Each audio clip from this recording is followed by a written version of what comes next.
I love that music. I like that you do this where you pick all this like techno, creepy techno music for the show every Monday. It's a lot of fun. Creepy techno's the way to Creepy go. techno is the way to go. Mhm. I always feel like I'm in like the opening scene to Blade. Yeah, like a Blade vampire, like nightclub. Yeah, that's what I'm kind of going for here. So that's why I like those. It kind of like pumps us up for the show and everything like that. Mhm. All right, guys, we are going to do sound and visual check. Let us know that you can see us and you can hear us, and we will get started with the show. Everybody's already telling us audio. They know. They already know. They know what to do. You guys know what to do. You guys are pros. Yeah, so it is good to be back. It's good to be back in the studio. It's good to be back with our Hellbenders and back in the saddle, back in the game.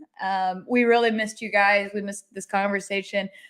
Last Monday, it's supposed to take us about 7 hours for us to get from Montgomery Bell State Park to our home.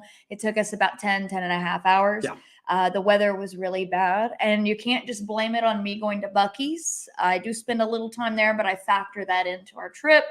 Obviously, I budget for the Buc-ee's time, but we definitely hit a lot of weather, and of course, we have to come over Tennessee in the North Carolina line, and that's a nightmare zone in bad weather. So we made it, though. We made it back. We're here. We're alive. Yeah, we were going to we were maybe even thinking about just pulling into like a rest stop or something and just trying to do a live stream from the phone. We were under some sort of weird restriction, or I don't know, our channel was throttled for a while. Yeah. That's why we haven't been as active in the comments, speaking to people. And I think the constant reporting that Abnormal Investigations has been doing to us. Yeah. So, but what's crazy is that so we went under some sort of weird restriction in review, and then all of a sudden, bam, we started getting all of these like emails from like YouTube going, "Let us tell you how you can improve your channel. How can we help you? How can we help you? Here, would you like to take part in this, special, program test run that we're doing?" So whatever sort of restriction we went under, because everything's above board with us, obviously, we came out okay. So, and now it looks like people are getting notifications the way they were supposed to. We were it just seemed like everything had just come to just a grinding halt with us. And now, so thanks for doing that.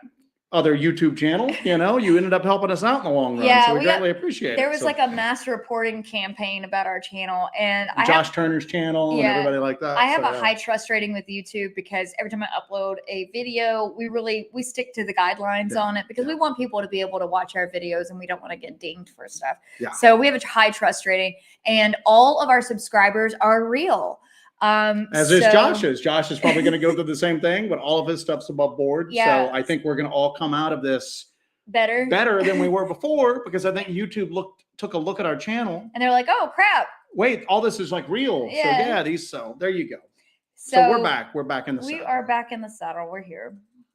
And y'all keep those mass reportings up, because don't report us, please. Please don't report us. Don't do that. Please don't tell them to do that, because some people will be like, "I'm going to do it." Our people won't do it. Don't do that, please. But you know what it is now.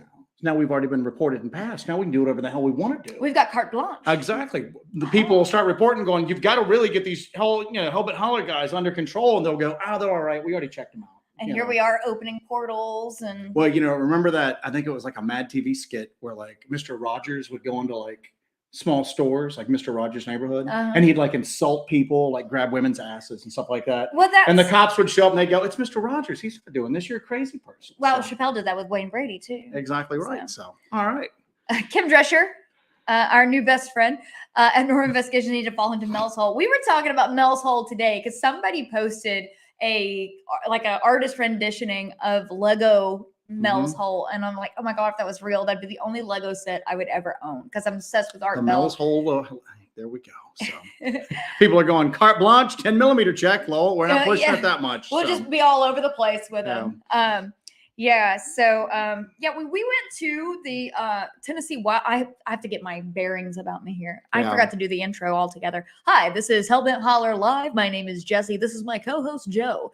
We do a weekly show where we talk to you, the Hellbenders, and shoot the shinola about High Strangeness. So welcome. There you go. There we go. So we went to the Tennessee Wild Man and Cryptid Con last weekend, and I spoke on Saturday right before Ron Moorhead. I gave a presentation on the occult in Appalachia and doing field investigations in Appalachia. I had a couple of case studies on there. Not practicing the occult in Appalachia. Not practicing investigating the occult. Investigating the occult. Let's make sure that we do that. So, yeah, and I had 36 slides, including video elements to it. Joe pressed the button. I pressed the hell out of those buttons. He did a great job. Seen it. You guys should have seen it. If you guys didn't see any photos of Joe really just getting in there on that button, it's really just a thing to behold. Here's the secret about pressing a button. You got to have the right touch. Not too hard, not too soft. Okay? But at the same token, the button's got to understand who the boss is there. Yeah. So yeah. That's what I'm doing, so. We were so lucky to have so many Hellbenders come out to the event to come and meet us and watch me speak and just come out and hang out. It was really... One of them's right there. Grace. One is right there. Grace W. drove a very long way to come out. It was like 8 hours or something like 10 hours. 10 hours. 12 hours after traffic. So it was, it was a journey. It was a journey to the center of the earth at that point. Wow. Yes. So we want to thank Grace W. for this here. You were awesome. But B, coming out, like taking the time to come out and actually coming out and meeting us. That was really, really cool. Kim Drescher was there. We pretty much hung out with Kim Drescher the entire weekend. We kidnapped her. Her new nickname is Patty Hearst because we basically kidnapped her and then brainwashed her. And after about 15 minutes, she's just going, let me go get my boots. We're breaking into this park tonight. So yeah, it was great. Call her Hellbent Hearst. Hellbent Hearst. But we kidnapped Kim Drescher. Grace came in. She brought you like a bag of goodies and like everything like that. So it was pretty cool. So we got a lot of little goodies. People brought us gifts. It was very strange and so touching to have everybody come out. It was it's weird because you always hear people go, I'm humbled by this. And you just go, you pompous like a-hole. You're not humbled at all. That's just something that people say. But it was like very humbling, wasn't it? It was extremely humbling to have people come out and like listen to us and talk to us. And our little corner of the hall was like Ron Moorhead, then us, and then Martin Groves, Barton Nunley, the Deuster was there, Daryl Denton was like there. And so we had like the alive end of the hall. Do you know what I'm saying? So like that was, everything was great, but you could just tell that our end was just like popping, Yeah, it was a lot of fun. It was a lot of fun. And we had like tons of people at the table both days, just hanging out, asking questions. Yeah. We had a lot of people asking questions, checking out the gear, asking us about the channel, asking about stuff we do. We got to meet a lot of really cool people. We got to meet some new people. There was a guy who was working at the hotel. His name was Ben. Shout out to Ben. He didn't realize we were going to be there. He came into work and saw us and he goes, I'm starstruck. And I was like, oh no. He watches the channel and he didn't know we were going to be at the event. So it was really nice to meet Ben. And he serenaded Letitia Nunley with his banjo. He's playing his little ukulele. That's what it was. So we had such a great time. We were going to go to Werewolf Springs on Friday. That's when we kidnapped. She said it took 15 hours. Oh my God. To get there. But anyway, we had asked her if she was coming and she was just like, no, I can't get down there. And then she walked up and introduced herself. We're like, what the? You made it? Yeah. Jessi was carrying. What were you carrying? A Gatorade and a water bottle. Gatorade and a water bottle. And Grace walked up and went, hey, it's me, Grace. And Jessi just throws them. I mean, they were capped. But just throws them and like hugs her. And I'm like, what the hell's going on? She's like, this is Grace W. So she made it. And it's cool because I'll tell you, the crowd there was like amazing. I mean, I was telling somebody else that asked how it was. And I went, you know what? Everybody was really cool. All the other presenters were cool. But we had the best time like talking to the attendees and stuff like that, man. Yeah. So yeah, it was good times, man. It was good times. It was such a beautiful lodge. The lodge was so cool. We're probably going to go back there sometime soon because we want to do a real investigation of Werewolf Springs. We were unable to do that over the weekend. Yeah. Because Friday there was some weird stuff going on Friday when we kidnapped Kim. So we couldn't get down in there because we were under the gun and under the eye of the law at that point. The Montgomery Bell State Park, because obviously given the content of the conference, I guess we're just like, we need to put all like the cemeteries and like Werewolf Springs itself just kind of under lockdown. Yeah. So we were in the process of basically sneaking in but we were under such time constraints. It was going to take so much longer. Oh, also Tammy was there.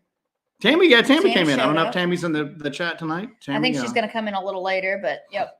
But yeah, so we tried to do our boy that. Riz came in, so yeah, tons of people came. A lot of people came. It was a lot of fun. We went out and had pizza with a bunch of people, and it was a lot of fun. Chris Nichols, great to meet you guys. We appreciate that, sir. $9.99. So, yeah, already got a kick out of seeing. Generally, when we go to this, we don't really have anything to sell.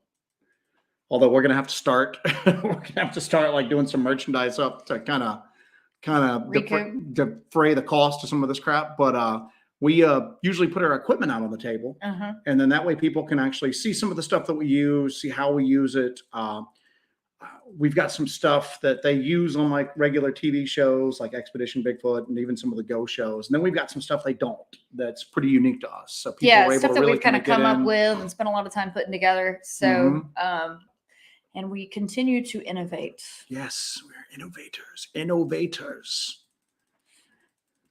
I'm just going down. Nice name drop, Joe. Yeah, our corner had Ron Moorhead. Yeah, that's just how we roll. So, who was very cool in person, very, very cool in person. So, all right. So, sorry, I'm looking at the chat right now. I'm going through right now. But it was great. Stuff. It was absolutely great. There was one thing that was starred that I wanted to go ahead and do. Our episode with the one-on-one podcast came out today. He released it for members only like a while ago. Jessi was actually listening to it because we're extremely vain and we listen to and watch. That's not what I was listening to. That's why I watch and listen to everything that we do because I'm extremely vain. To it because I want to make sure I don't sound like a bumbling idiot. When we get done with this tonight, I'm going to watch it. I'm going to sit there and watch it neat because that's what I do. I like watching myself on TV. It's amazing. It's a highlight of my night. Anyway. So, Lady Wolf, the coffee cup view was amazing. So that was the view from our room. So that lodge is surrounded by a lake. So every room has a view of this lake, and we got so excited. We were unpacking, and I go out onto the. Sorry, let me put that away. That's all right. I was going out onto the little balcony, and I looked down, and I was like, "Oh my God, they have swans in the lake! How nice!" And we're like, "Oh, swans." We go down there. Fake swans. Swans. These swans don't move very much. No, it's fake swans everywhere. Swans were a lie. So, Marcus Aurelius in here. Do people come up to you with cryptid stories? What's up, Marcus? They do. We get a lot of emailed encounters. A lot of them we don't really do anything with other than just it's anecdotal. We like to hear about them. We'll have people contact us and go, "Hey, I'm in Colorado. You need to come investigate my property." And we're like, probably not going to happen. Yeah. We'll have people come up and share encounter stories with us. What's about us, I guess, is because our table is very interactive.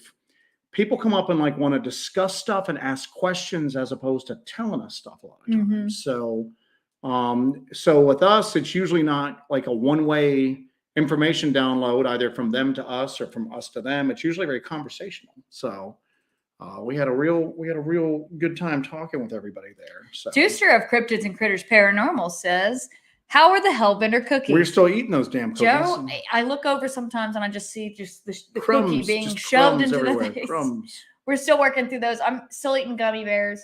Juicer brought me the coolest, nicest dowsing rods I have ever seen in my life. Could you grab those for me, my darling? Are they over here? They're in the box of treasures. The box of treasures. So Dewey made the nicest, most Cadillac dowsing rods I have ever seen in my life. Joe, my Vanna White, will bring them over. All right, here they are. So normally when you have dowsing rods, they don't have these Cadillac handles on them. They're just pieces of copper. But these handles allow for free movement. There's an exterior copper tubing, and then you got your copper wire here, and then you got something to keep the tubing from sliding off there. But if you'll see here, this is television in the making. You can see how they can just freely move because they have that really nice. I'm going right over the computer. Here we go. Neat. And then you move away, go over to my computer. Anyway, but they can move very freely because they have that. So these are like Cadillac dowsing rods. But thank you very much, Deucer. These are really cool. I'm excited to add these to my arsenal. Letitia and Barton brought me like the largest collection of hagstones I've ever seen in my life. A lot of hagstones. A lot of hagstones. So that was really cool. It was just really cool to have everybody come out and bring us awesome stuff, right? Yeah, it was crazy. I was just we were showered with gifts. Very, very. And we'll get to some of that stuff later on tonight too for a knife check whenever we get to that. Nutslap says. Nutslap. I had my doubts about you two. Why did you have doubts about us? But I quickly realized Jessi's a total badass. Joe's my hero. Glad to see you guys back. We're glad to be back. Glad to be back. Glad to be back. It's been a stressful couple of weeks. Chad, I'm not drinking from my Hellbent Holler glass. Nice. A friend of ours made like pint glasses with like the Hellbent Holler logo etched into them. And so we take them around, like give them to people and stuff like that. People go crazy over them. Yeah. Crazy over them. Crazy. I told Joe we need to do like shot glasses or something next with a logo on them.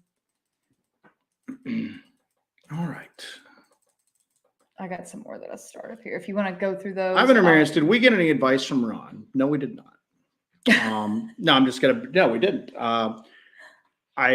Most of our talking with Ron Moorhead went around some of the equipment that we use, the way we use it, and how it ties in with his quantum Bigfoot theories, or at least some of his overall philosophy. But we take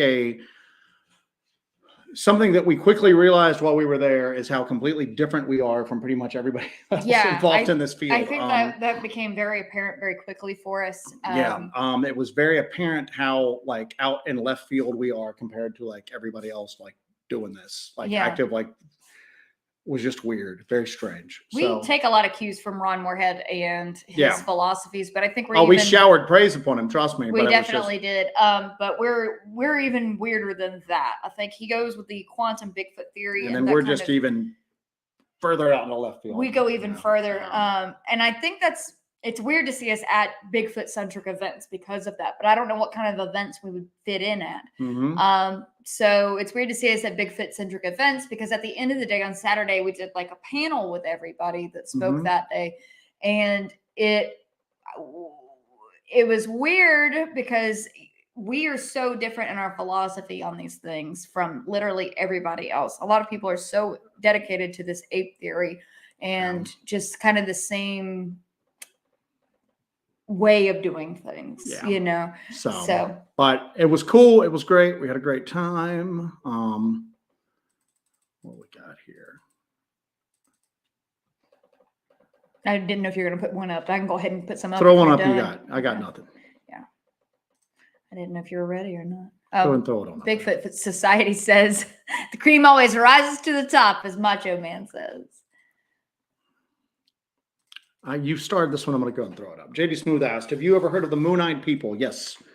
The Moon-Eyed People are I don't know what you'd want to call them, a legend, a possible crypto hominid, like some sort of subterranean race. There were some theories about them that they were actually like the Welsh. No, right? That has not checked out. It's one of those. That's why it's a theory. There's supposedly the Moon-Eyed People were a small race of diminutive beings that came from underground that the Cherokee fought wars with until finally they were defeated and driven back underground. And you can actually find what look like old fortifications on some of the mountains through here that were supposedly what they had built during this war with the Cherokee. Mm-hmm. There's actually a statue of these little things that look pretty much like alien grays or the Hopkinsville goblins, something like that. But that is in a museum around here.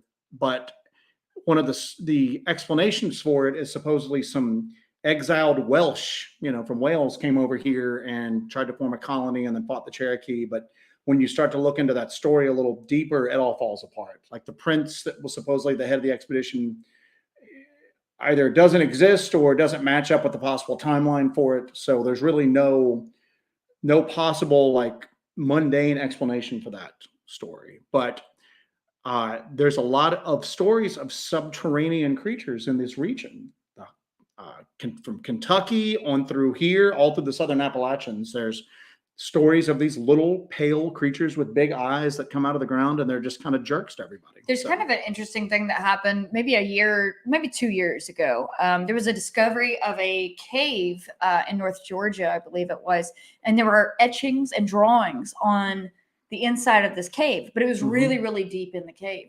And there was one thing that was noticeably absent inside this cave where these drawings were, is there were no scorch marks from torches in there. I remember that. Yeah. They said that in similar caves, they had found scorch marks from torches. So they thought this was very odd. So the Moon-Eyed People supposedly can see in the dark. So could this be evidence of the Moon-Eyed People dwelling in this cave and creating this art? Because there's no scorch marks on torch scorch marks on the ceiling whatsoever. We're so out of it. We are so out of it. We've had such a whirlwind couple of weeks, and it's not over yet. We came back from the conference and then got back into work, and then we were trying to figure out what was going on with the channel, and then we went and shot footage for a documentary this past weekend. Yeah.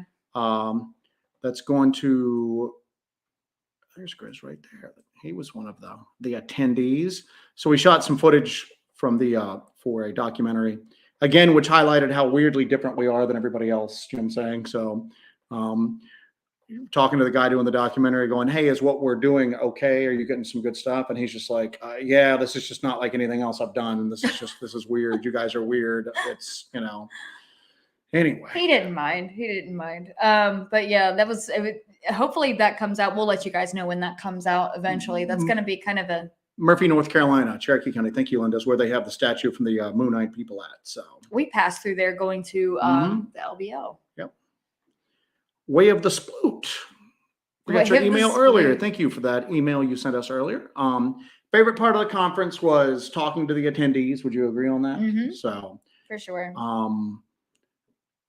And if you ever come to one of these things, you'll tell it. Our corner, all of us. Martin, Barton, me, Jessi, all of us kind of spend more time on the other end of the table, like where people are, because we have a ball talking to people. So that was it. Favorite panelist was probably Ron Moorhead. You know what I'm saying? So Martin shook the house down as usual. You know what I'm saying? Martin shared some details about his encounter that he's never shared before. Yeah. So that was interesting. Yeah. That's one of the two of them, Martin or Ron Moorhead. So, and as usual, like I said, whenever Martin does that presentation, he just rocks the house. He steals the show every time he does it. So FFG says, okay, I'm a new subscriber and you two are loco for going way out there at night. Great job. Friend from Georgia. Yeah. I'm going through, I've almost got the first part of Equinox done. That should be releasing this week. The first part of the Equinox video.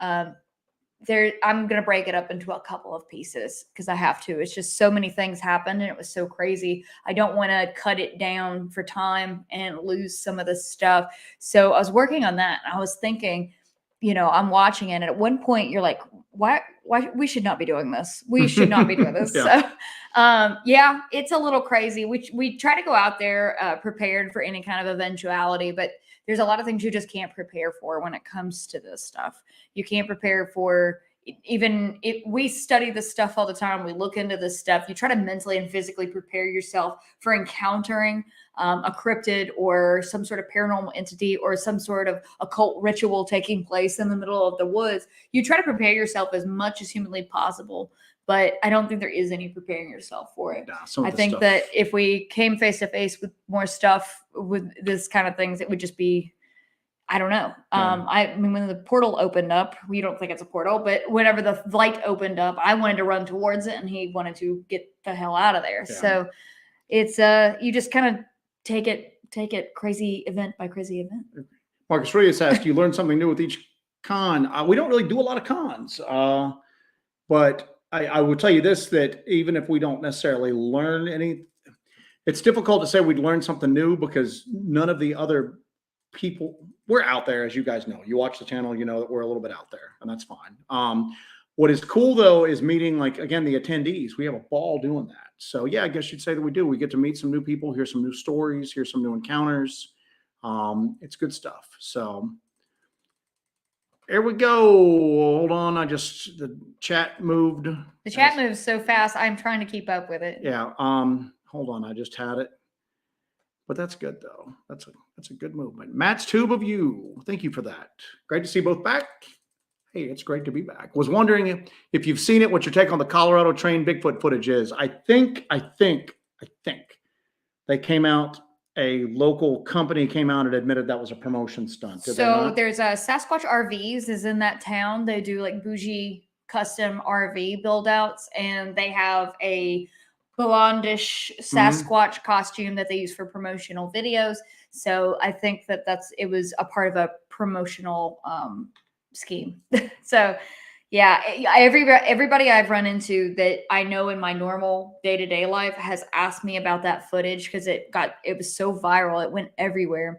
So everybody, did you see the Sasquatch in Colorado? And I'm like, well, I think it's a promotional thing. So I think that's what that is. All right. I had something else, but I lost it. Did you heart it? Oh, I wanted to. There was some discussion a couple of seconds ago about the moon-eyed people sound very fey, and they do. If you look at Cherokee lore, there are a lot of similarities between like Western European like fey folklore and then like what the Cherokee encountered in these mountains. So, but it does have a very fey sound to it. There's even rumors that that the moon-eyed children were like certain minerals would harm them, but others wouldn't. Very similar to like fey stories from especially Western Europe, but that it does have a very fey kind of feel to it. And then X is his YouTube name. Stop by.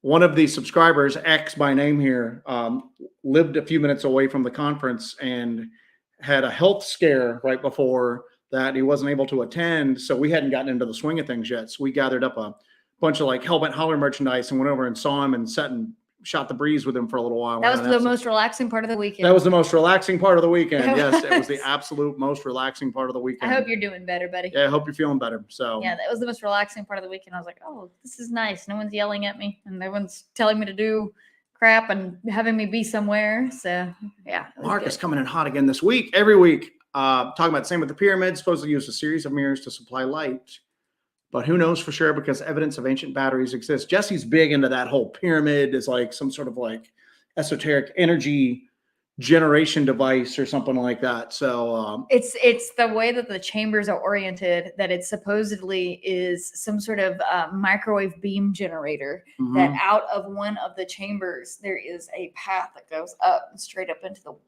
up towards into the sky, and it's supposedly the way it was water going through different chambers and that the pressure created some sort of energy and vibration, and then it shoots a microwave beam out. Yep.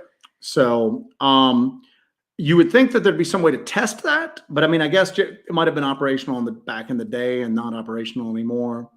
But also, they're so like protective of that. What's his name? Haile Selassie, the head of Egyptian antiquities. Yeah, and he can pull your permit with like the stroke of a pen. Yeah, so I know they're extremely. And they will go in if there's like a new chamber discovered in any of these in these sites. They will go in before anybody else can, and they'll go through there. So there's no telling what they've taken. I know that Graham Hancock has always said that the pyramids and their contents belong to humanity as a whole because of the hidden knowledge that is inside of them. But the Antiquities Department of Egypt has a different opinion. Yeah. They say that everything belongs to Egypt. So that's a kind of a sticking point with a lot of people. Yeah. Does it belong to humanity as a whole, or does it belong to Egypt proper as it is now? Michael Russell had asked, he goes, it's strange happening. More sightings reported in Australia of late. There have been a ton. We're on the other side of the world from Australia, and we are not that large or that well known. And yet we get constant stuff from Australia. I mean, like constant, weekly people from Australia reaching out and letting us know about stuff that they've experienced there. And there does seem to be an increase in activity. Some people will go, oh, the activity's always there. It's just sometimes it's discussed more. It's discussed quite a bit right now. And it seems like there's a growing number of people reporting weird stuff happening. Yeah. It seems like it's on the rise. Jessi always says that the veil is thinning. So And you could say, you know, there's the fact that everybody has a phone and the ability to report these things. I think that's a contributing factor. Also, that it's more accepted that these things are going on and that it's not as taboo to report these things anymore. And then you have the instances of it's easier to hoax than ever before. You have AI, and it seems like every day there is some AI image that comes out, and there are people who are adults who have been doing Bigfoot research for years, and they look at them and go, my God, this is the smoking gun of the existence of Sasquatch. They knew about them years ago. This has been covered up. But it's the same style as the photo they posted last week that was presented, and it's AI. You know, it's like, can you not recognize AI at this point? Can you not recognize that there's, you know, you can still recognize AI for now. Yeah. Soon it's going to be indistinguishable. And just think about where it's come between like last year and this year. Oh yeah. Well, I mean, soon you're going to have moving images. You're going to have AI generated video that's going to be just indistinguishable from real life. And then you can't believe anything. Then you're not going to be able to believe anything. So Grace had asked, am I tripping, or does the Werewolf Springs poster I got at the conference feature Joe and Martin Groves? Yes, that is Joe. That is myself and Martin Groves. We are the brothers on the poster of the conference being attacked by the Werewolf Springs monster, or the Werewolf of the Springs, or whatever it's called. But that is us. That's us. So I got to get that framed. That's a beautiful poster. It's huge too. It's like 18 by 24. So that is a cool poster that they had made for that event.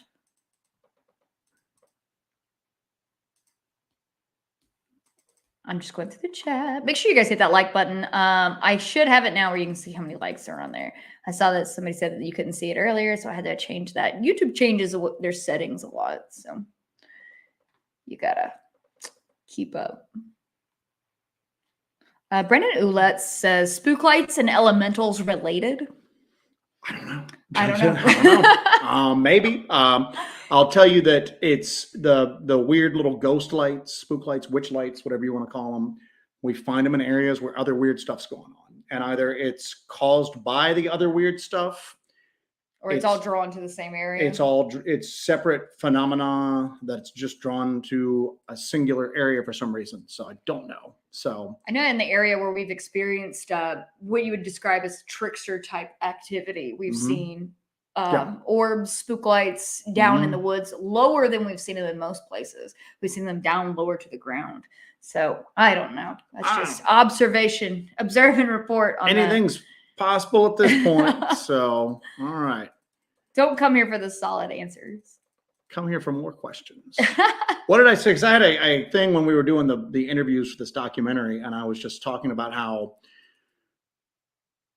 something that we've been paying a lot of attention to lately is like the concept of like, you know, the great white Bigfoot hunters, do you know what I'm saying? You know, and how these people have like migration patterns factored out, and I can tell you down to the quarter mile where they will be at this particular time of the year. The apple orchard. And I'm going, well, cool. Tell us where it's at. We'll go get footage of it. Well, that would break the compact or the contract or whatever it is. And I'm going, the code. Isn't telling all these people here breaking the code? Isn't that breaking the code? No, because I get a meal in a hotel room. So please. But I had mentioned that I said, we've been doing this and all we get is like more, every time we think we've got answers, we get more questions. And I was like, this thing is like, this pursuit is the great ego killer. It kills any semblance of ego that you had before you got into this, because it's like very humbling. It's so big of a topic. And that for anybody to stand there and go, I've got all these answers, let me give them to you, but I can't tell you how I got them. We're not like that. We just keep going. The more we do this, the more confused we get. We can see patterns, but we try to be as intellectually honest with ourselves as we possibly can. And that includes going, okay, every time we think we've got a pattern figured out, something comes in from left field. So yeah, but that was something that struck me. I was just going, yeah, this kills your ego. You no longer, you can't portray yourself as an expert on the phenomena. I'd say we're pretty knowledgeable about some of the investigative methods and some of the equipment. And I'd say we've got a pretty good flexible frame of mind to investigate this stuff. But as far as like being an expert on any of the aspects of it, I don't think anybody can say that. No, to absolutely us, not. To me, it's been very humbling to kind of get in here. And I think that's part of the reason why answers are so hard to come by, It's because it's such a large topic that one person can't possibly have the skill sets and the knowledge to get a real firm grasp on it. And every time you get a group of people together, they all just start arguing and it all falls apart. And it just, like if you found out the truth, it might be so different and so powerful and so alien to you. It might be like Indiana Jones, the Ark of the Covenant. Your face just melts like that nonsense. You get the face melt going on. Yeah, you got to get the face melt going on. All right. So. It's just too much. It's just too much to handle. I feel like when you say it's humbling, it absolutely is. And I think it's important to kind of be able to let your cage get a little rattled and just go, oh God, things that I believed before are just bullshit, Yeah. Well, it's good to occasionally just have, if you're doing this and like, if you're actively involved in this on like a daily and weekly basis, and then every couple of months, you just don't have your foundation of reality rocked. You know what I'm saying? You're in the wrong direction. You know what I'm saying? Mm-hmm. So where reality just doesn't come up and smack you and go, hey, I'm a lot weirder than what you thought I was. You thought I was weird. I'm weirder, man. I'm weirder. So it's all about having those periodic mental breakdowns when it comes to the subject. I think it's very healthy. Yeah. So, what is this? Northern Star, has anyone put together the old Druid saying about knocking on wood and Bigfoot? I don't know what that is. So, Marcus Aurelius has two things here. A $9.99 donation. Thank you for that, Marcus. Thank you, Marcus. That will go to hopefully fray some of the costs that we incurred during this conference, which was great, but so pricey. And then he says the veil between dimensions are intersecting and growing thin over time for reasons unknown to us. Mm-hmm. And I'd say that is a very accurate statement. And I couldn't even begin. I'm sure somebody could sit here and tell you about planetary alignment or the grand solar cycle or anything like that. But it's just what I'm interested to see is that we're starting to kind of like poke back at the phenomena a little bit. And it's poking back at us. And it's poking even harder back at us. A lot of poking going on. A lot of poking. Whole lot of poking going on. A lot of poking. Changing the channel to Hellbent poking. Anyway, we're using that. That's the beacon. That's our other channel. We're using that. Exactly. OnlyFans. Yeah. We're using that beacon to put out some of the signals that we are kind of detecting with our equipment to see what sort of reaction we get. It's going to be interesting to see if the response we get grows over time with that thinning of the veil.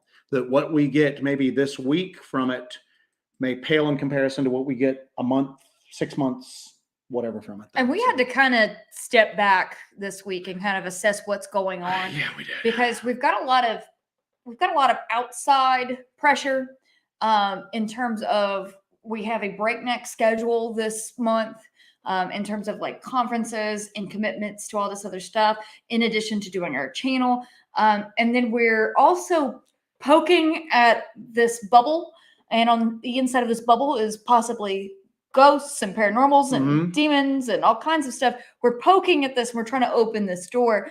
And I think we kind of had to, you said it best, that we need to kind of be more aware of what attachments we might end up getting. Because we've been extremely like emotionally down after coming back from some of these investigations lately. Yeah. To the point where like we're quitting in the car on the way home at the end of like the weekend, just going, I don't want to do this anymore. It's just, some of it's been like the channel BS that we've had to deal with. That's taken a toll because we're just trying to work and we're constantly getting like, we haven't had any porn links tonight, thankfully. Yeah. So I just porn links on the channel. Corn links on the channel. But we've had some real down days here on it, and we're going all right. And then it causes us to kind of argue about stuff a lot. And that's another thing when you work with your spouse on a project like this, it's a lot of pressure, it's a lot of stress, and you can't walk away from it. And we'll go to bed at night, sometimes quitting. Yeah. And then we are like, wake up the next day and we're like, all right, we're going to stick with it,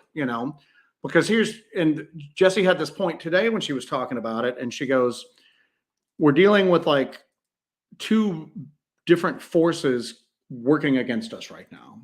The human element with all of the abnormal investigation, YouTube drama, that's working against us. And then it seems like the phenomena they are working against us pretty severely right now. we think that some of that has something to do with that beacon that we're running, but that just means we're getting results. So we can't walk away from that. We just have to be aware of the dangers that are being posed by that. And but Jessi had a thing today going, we're not going to give either one of these groups any satisfaction by quitting. Yeah. Even though we got to that point, we were just going, listen, is the juice worth the squeeze? We'll keep doing the investigations. We just won't try to share them publicly anymore. Yeah. And then Jessi was just like, no, we're not going to. That would be really admitting defeat at this point. So. Yeah. So we're going to roll out a plan because this has been a pretty hard couple of weeks dealing with the onslaught of reporting and what's up, Josh? All of that stuff. So we've got a plan we're going to put into place, and we'll talk to you guys a little bit about that in a little bit. But yeah, it's just. But we are not going to. We were kind of beaten down and defeated a little bit, and then we are going to by all that, and we're messing with paranormal entities too that are attaching themselves. And then we're also tired from all the stuff. So anyway,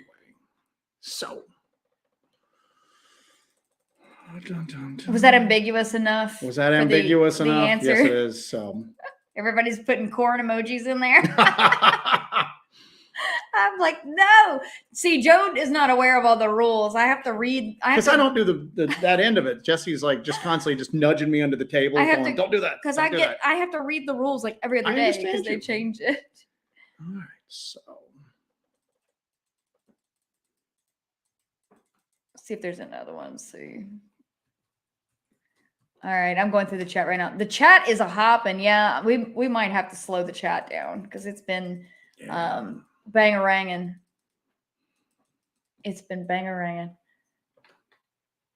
All right, I'm going to try to find other places on Earth where the gravitational field is stronger or weaker. Gravitational field is generally weaker around the equator and then on extremely high mountain peaks. And then there are a few spots that have anomalous, just slightly weaker gravitational fields that they think is due to extremely deeply buried, like mineral content. I don't think there's ever been anything like that's been posited. That's just a complete explanation for it. But yeah, there are places due to geographical location. My friend Katie, she did the Halloween special with us last year. Katie was in the Uwharrie over the weekend. She's sending me pictures of all of this quartz. And if you guys remember when we were in the Uwharrie, we were at that cemetery doing that live investigation. We were showing you guys just all of that quartz. The Uwharrie is just covered in quartz, and the quartz goes along with gold. They go hand in hand. And we find that areas that have high concentrations of white quartz seem to have all of this weird paranormal activity. Yep. So I don't know if that has to do with the vibration or using it as a conduit. But yeah, we definitely see that. And so she's showing me that. I'm like, yep, I told you. Miranda Crew, you ever think why the lightning detector goes off? Because a portal is opening or closing. The idea from the lightning detector, and we've confessed this in the past, that when people started telling us that the Skinwalker Ranch TV show was experiencing that 1.6 gigahertz signal that we run across, we started looking at some clips from Skinwalker Ranch on YouTube, and I saw that they were using a lightning detector. If they have ever explained why they're using it, I haven't seen it, so I don't know. This might be the exact same thing they say. It might be something completely different, and they might have a better grasp on it. For us, you would think that the closest approximation to a portal would be like a wormhole, right? So black holes suck everything in. They suck in light, information, everything like that. So you would think that maybe a wormhole, even if it didn't give stuff out, maybe there's got to be something generated when it itself generates up, right? There has to be some sort of electromagnetism given off. I guess I can't say there would have to be, but there's a high probability that there'd be some sort of electromagnetism given off. So the idea of that lightning detector is that looks for sudden sharp bursts of something approximate to lightning, across on the electromagnetic spectrum. So the idea is that we would just have it running all the time. Now, obviously, if we're using it and it's storming somewhere within a few miles of us, we can't really trust the readings on it. But if we've got clear blue skies all around us and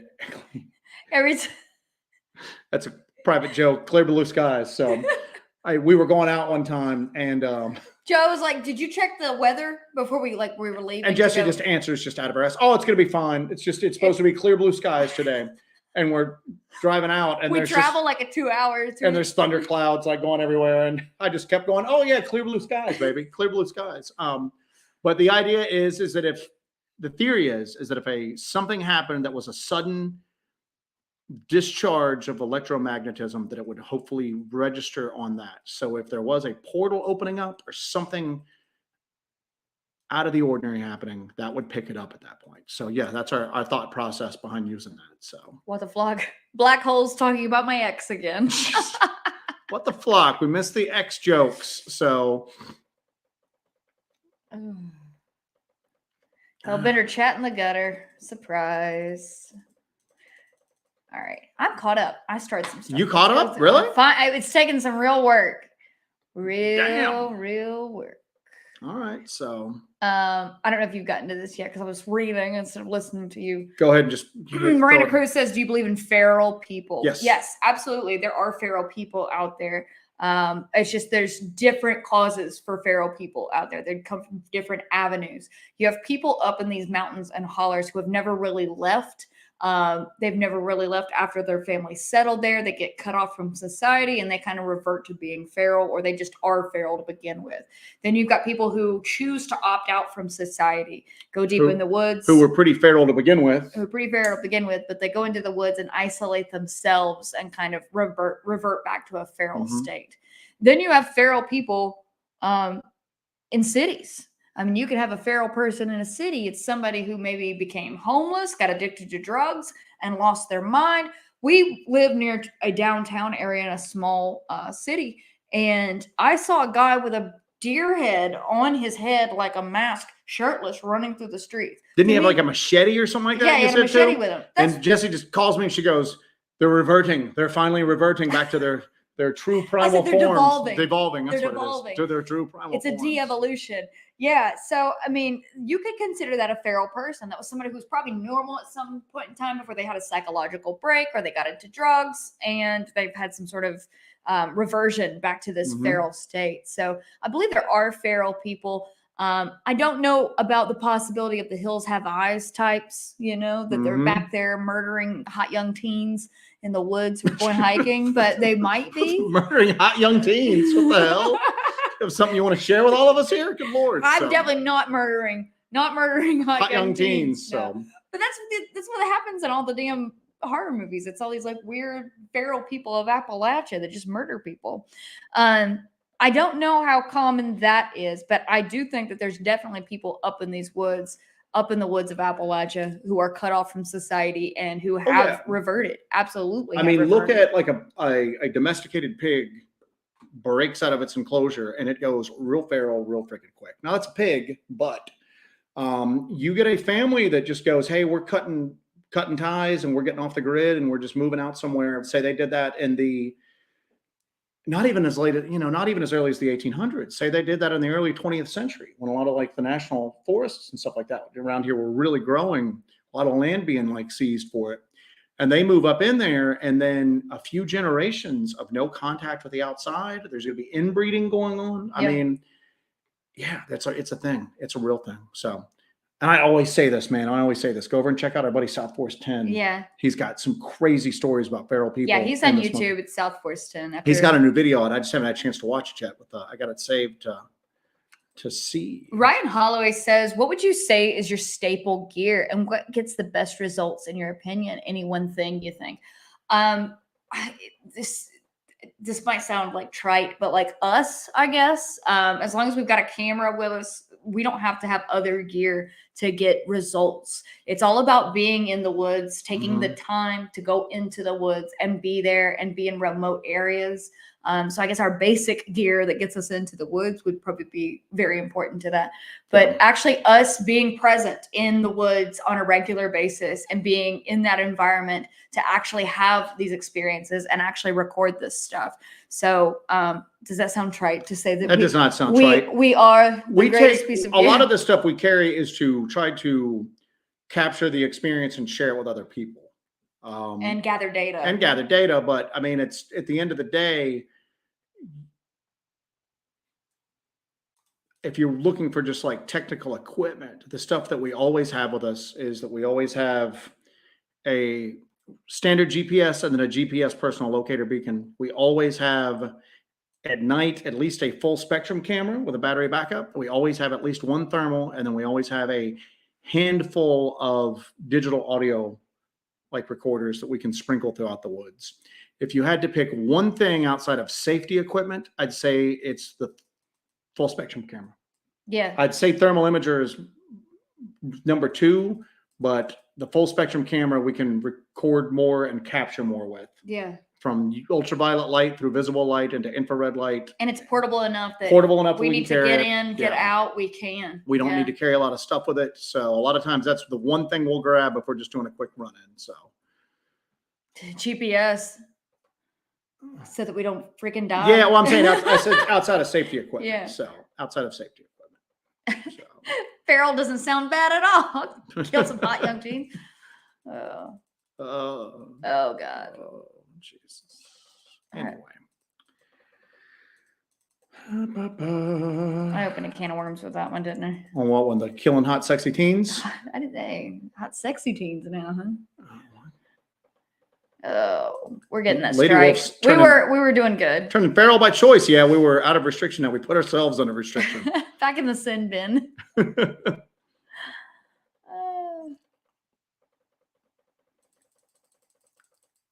I'm just going through the chat. Make sure you hit the like button. I'm trying to catch up. Good night. We might have to slow down. We might have to slow down the chat. I don't even know how to do that, but I guess we're going to figure it out. So that kind of takes away some of the conversational turn with people. I know, but so like we're going to leave it fast so that way you guys can converse with each other, and we'll just deal with it. D. Neal says, have you been anywhere where you just kept going in circles and coming back to the same spots? If something kept you confused and disoriented to the point that you got scared. When I release my equinox videos, I end up doing something like that.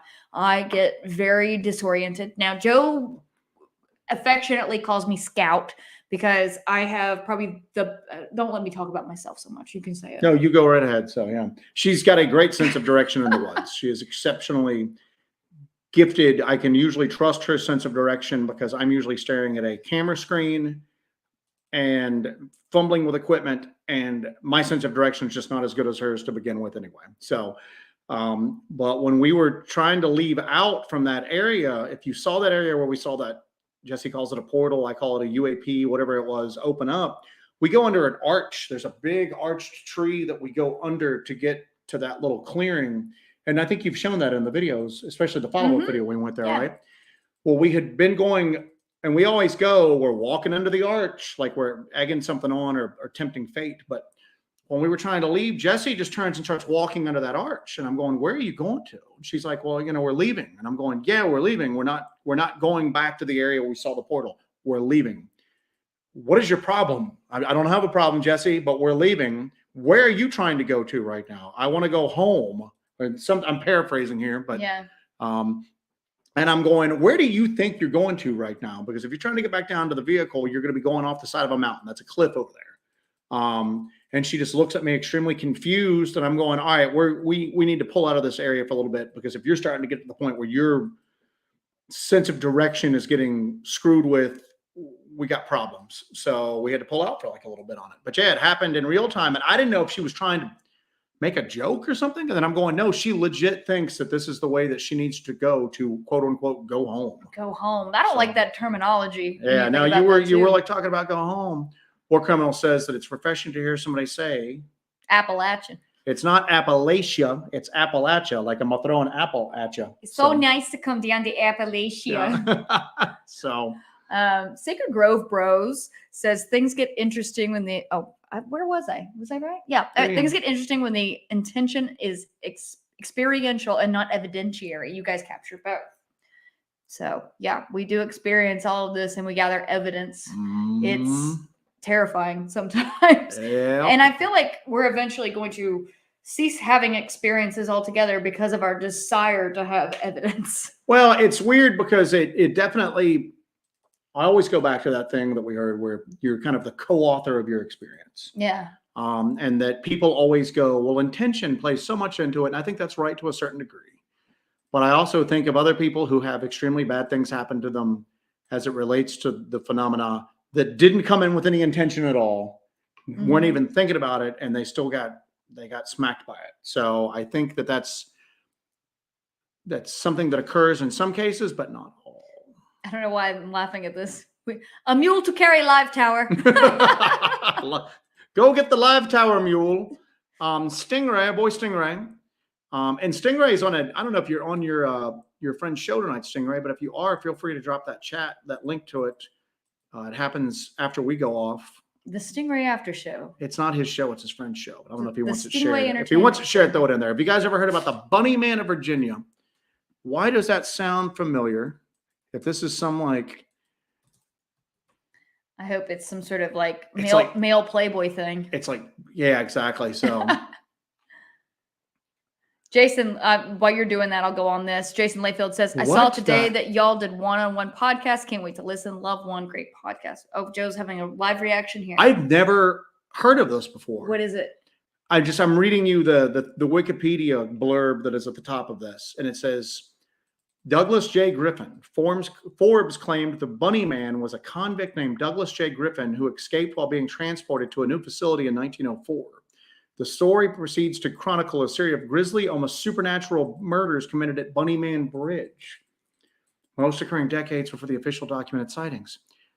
I have heard about what I thought was the Bunny Man, and it ain't that. So that's getting bookmarked because it's going in the notes. That's going in the notes.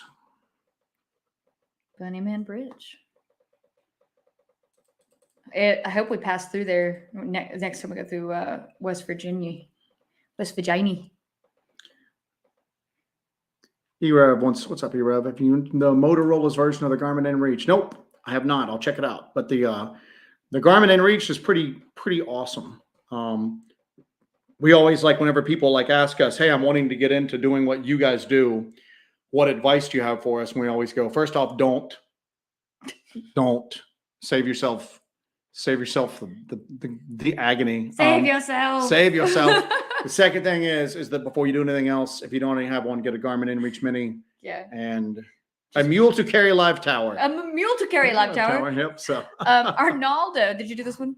I did not. Thank you for that, Arnaldo. Arnaldo, $10. Thank you, sir. Y'all be careful. Y'all's fast rising cryptid celebrities. That is us. That's our thing next week is fast rising cryptid celebrities. So.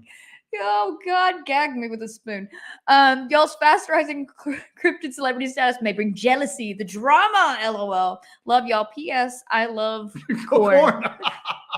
My $10 for the corn dog fun. Jeez. We ate quite a few QT corn dogs on the trip. I'm gonna say I saw a meme. They get an honorable mention in the corn dog category. There was a meme, and I saw briefly earlier. Somebody had sent to me, and it showed paranormal investigators. What you should be doing. I'm going to eat a balanced, nutritious meal and get sleep before this investigation. Reality, I'm going to live off fast food and convenience store snacks and energy drinks. And I'm going, all right, that's us. So, yeah. Buying a salsa, just buying these. Stacey Thrasher asks, do you guys ever get lost? We try not to. We are redundant with our GPS units. And that's why we do daytime scouting. Because we like to operate at night primarily when we go out into the woods and do our work because we get a lot of activity during the night. We like to kind of own the night when it comes to this kind of stuff.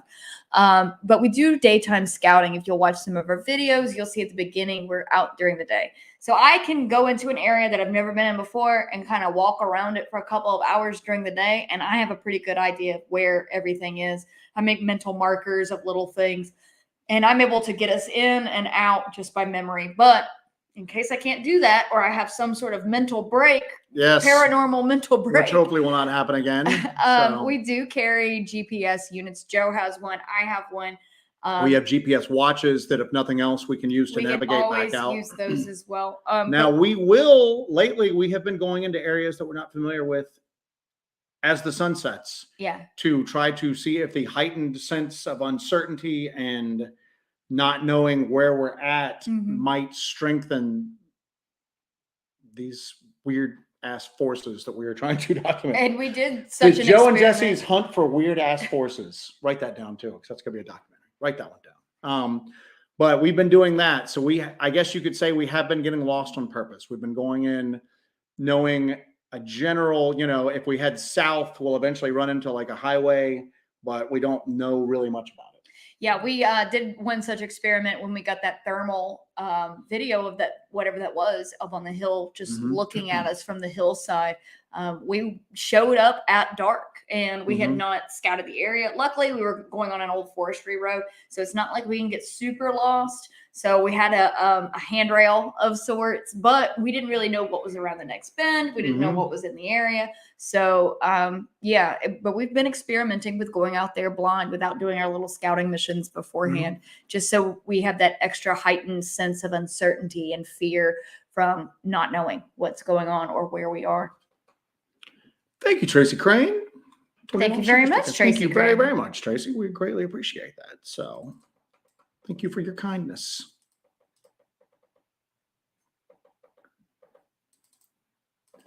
Lady Wolf. I didn't even read what Lady Wolf said. I just noticed she tagged it. Now I'll read it. So every time I see you guys, I want to go down any tunnel-like formation. My nerves start for you.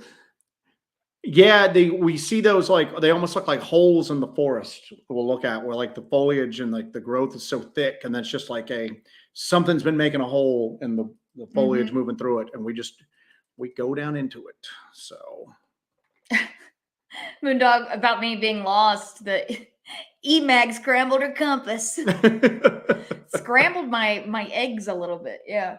Somebody's talking about the Bunny Man of Kentucky, and that might be what I've heard of. I can't recall ever seeing a Bunny Man in Virginia that I can think of. At least that story doesn't ring a bell. Stingray's going to be on Craig DeHunter's show at 11:05 tonight.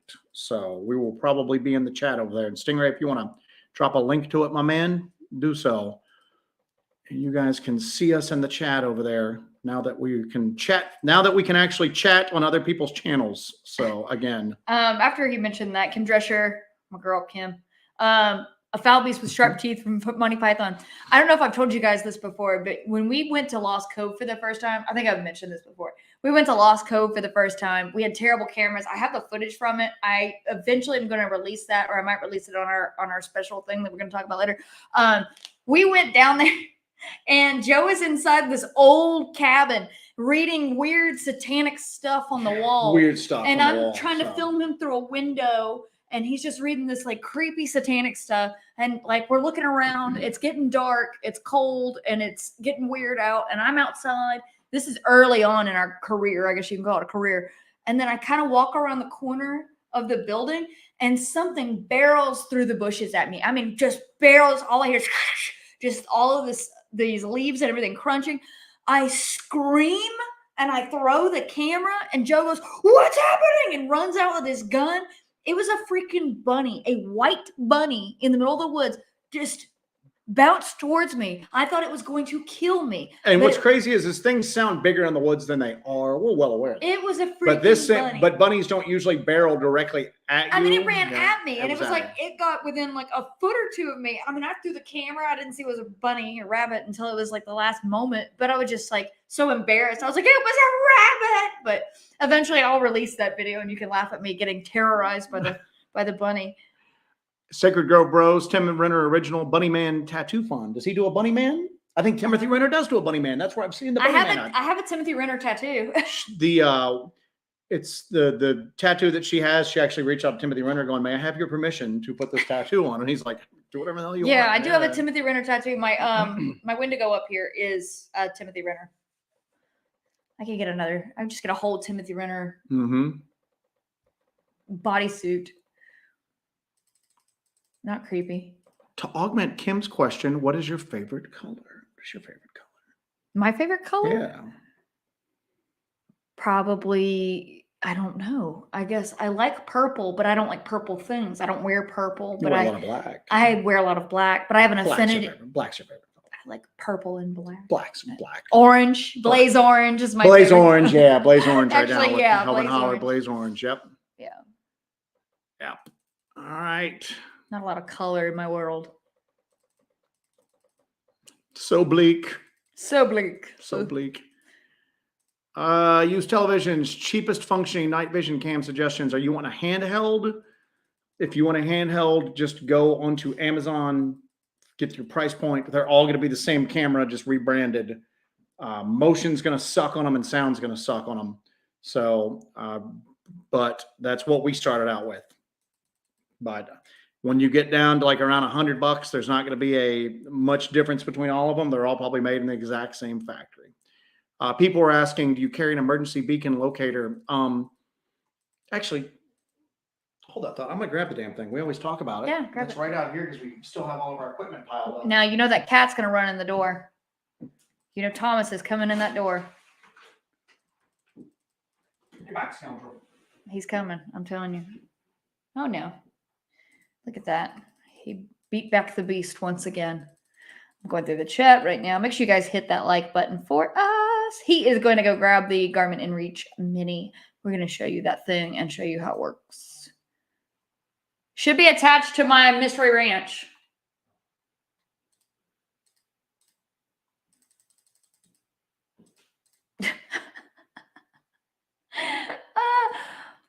Mark Webster, ever been to a haunted Waffle House? I think most Waffle Houses are probably haunted to some degree, but they never close, so you never get like a quiet evening to investigate a haunted Waffle House.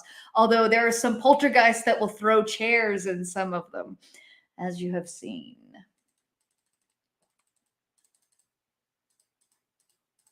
All right. It's weird not having Joe fill in while I'm going through this. Oh, God. Shadow Queen says, once had a rabbit jump into a fire. I was sitting around with a friend. That sounds horrific. That sounds terrible. That's a good way to ruin it. Stitch Witch. Thank you, Miss Stitch Witch. I appreciate that. Joe is doing a fantastic job. Love the plaid shirt, too. Yeah, it's finally cool enough here that we can bust out the flannels and all of our jackets. We're really excited about an upcoming trip that we're taking to go north that we can actually bust out all of our jackets for that too. We're just happy that the summer finally broke and we're able to wear all of our cool clothes and not sweat to death.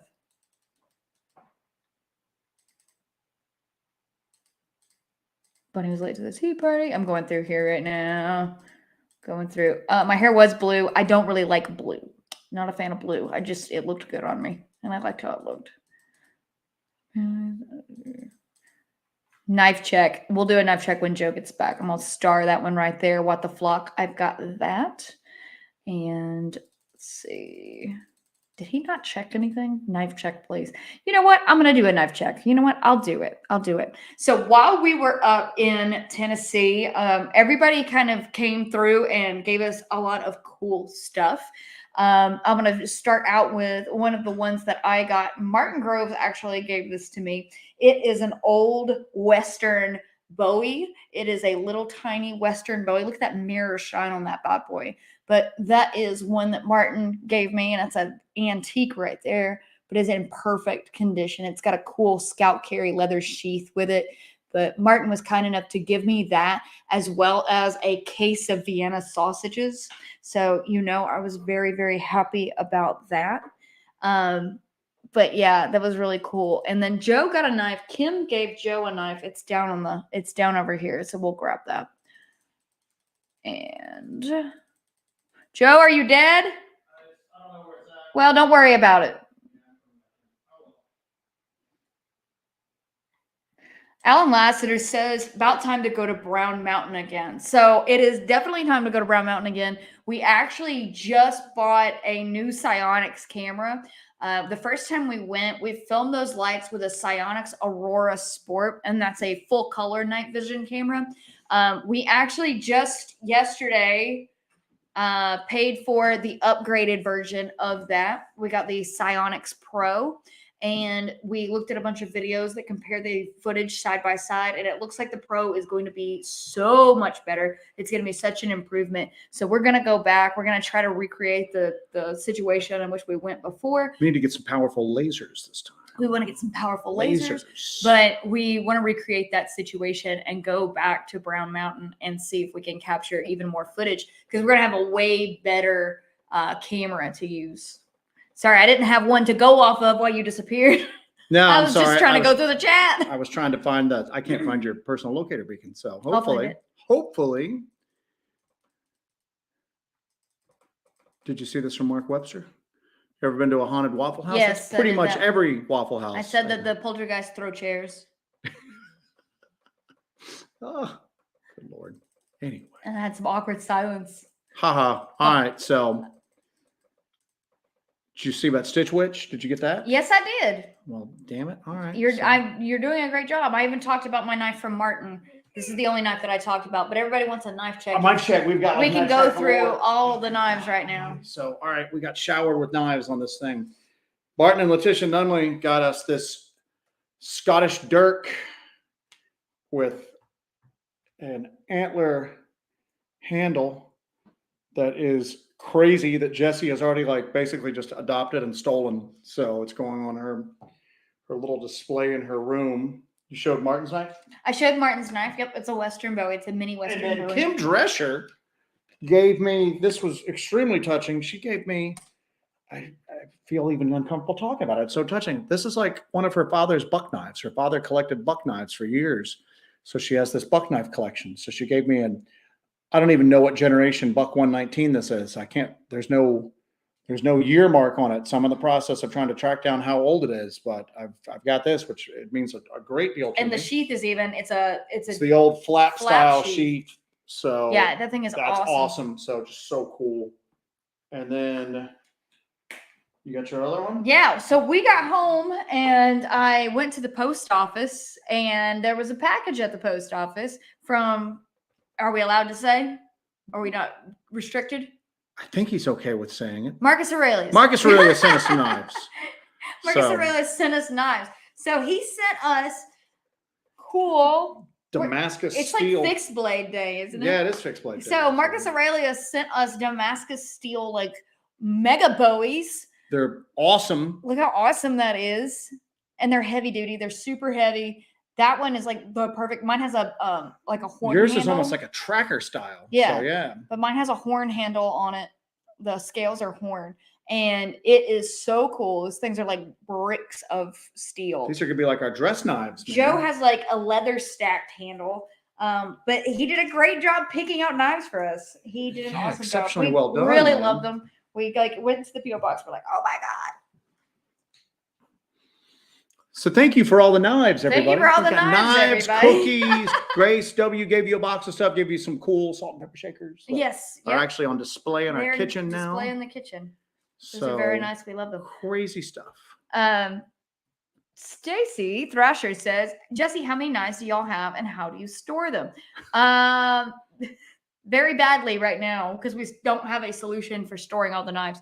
I personally have probably 150. I have no clue at this point. We're gonna if you're wanting to own a little piece of Hellbent Holler history, keep an eye out because we're gonna start to liquidate some of them. Yeah.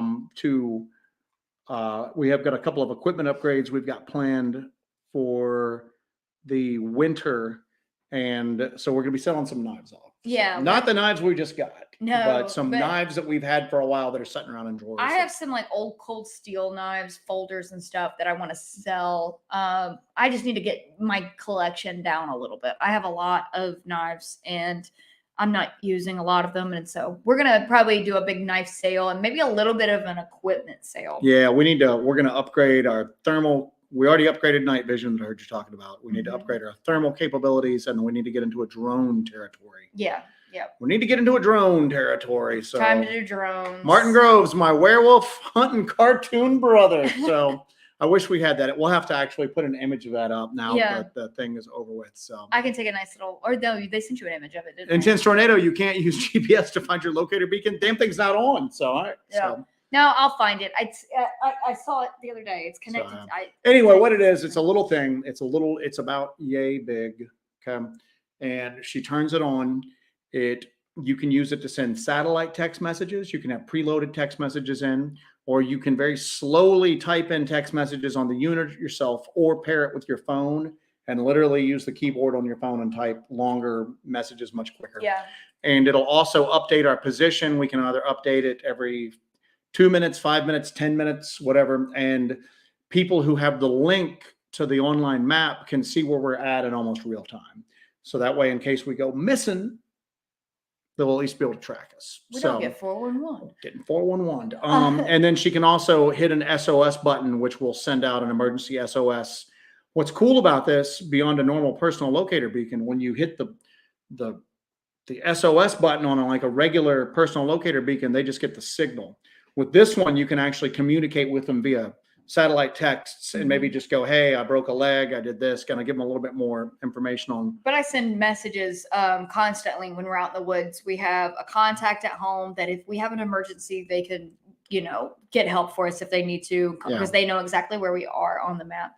Barton wanted us to let him know what we named the knife. I have not named him yet, so no. Have not named him yet. So Sugi, everyone heard of an Alice box for a ghost hunting? You've heard of an Alice box? No, I haven't. Deuster, it's okay. We got a ghost hunting guy. We got a guy.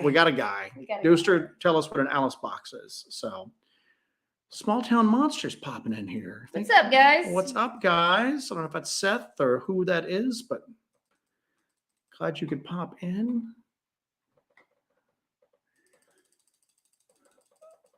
And then we're silent. And then we went silent. So yeah, Joey Sweet loves cold steel knives. I love cold steel knives as well. I've got some vintage cold steels that I'm not going to sell. But we've got some that we've got. We've got some that we've gotten duplicates. Yeah. We've gotten stuff that's just extremely similar to others. I think we're gonna do a knife and gear sale coming up so that we can kind of make some room.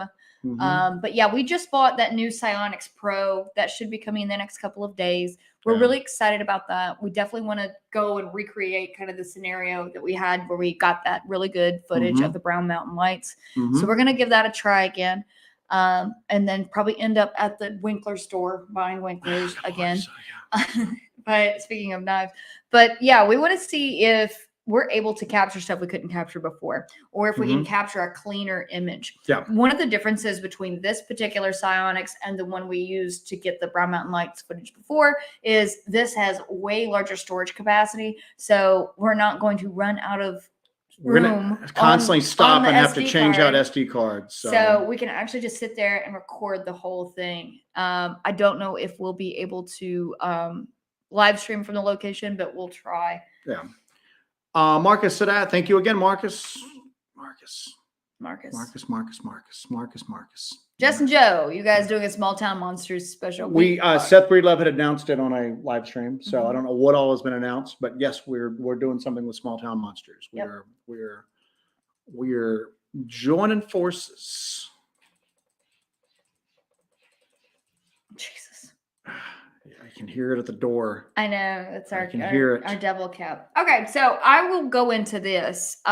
So we talked a little earlier about the weird shakeup going on with YouTube and what we're dealing with YouTube. So I think we have discussed this before, but I think that we're going to offer memberships via YouTube. I think that's probably the best route for what we want to do.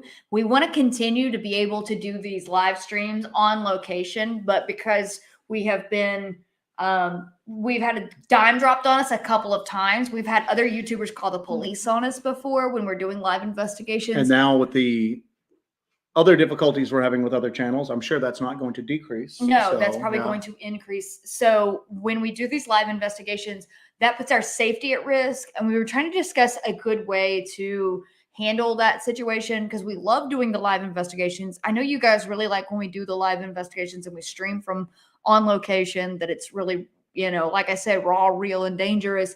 But and it's exciting. We love doing it, and you guys love doing it.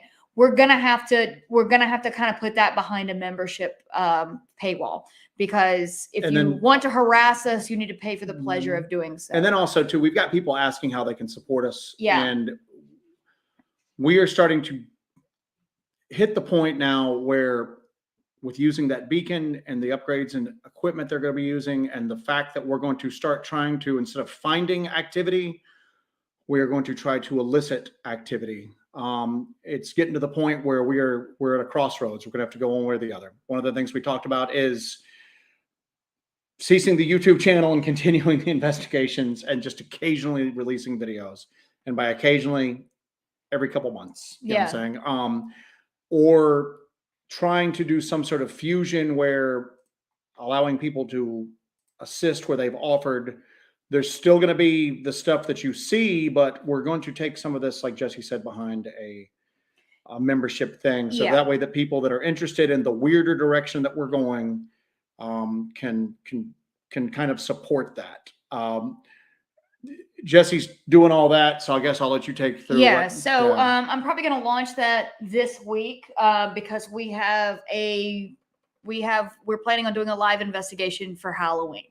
Mm-hmm. We are going to do a live investigation on Halloween for Halloween. And like I said before, when we do these live investigations, we've had 2 instances already of 2 different other YouTubers calling the police on us and trying to SWAT us. So, you know, we don't know what they're telling the police. We don't know what they're telling people. So somebody could come out there and just say that we're out there firing guns at cars or something like that. And then we have a squad car arrive and then kill us. So our safety is a little at risk. Because if the police are called, because people always just go, just tell them you're not up to anything. That's cool in theory. We're geared up like nobody's business in the woods in the middle of the night, okay, in an area that sometimes we're not that remote, especially if we're live streaming. We're on the edge of civilization. So we have to have a cell signal to be able to do that. So I'm not worried about people calling somebody and going, hey, there's somebody in the North Georgia mountains. Good luck finding us, you know what I'm saying?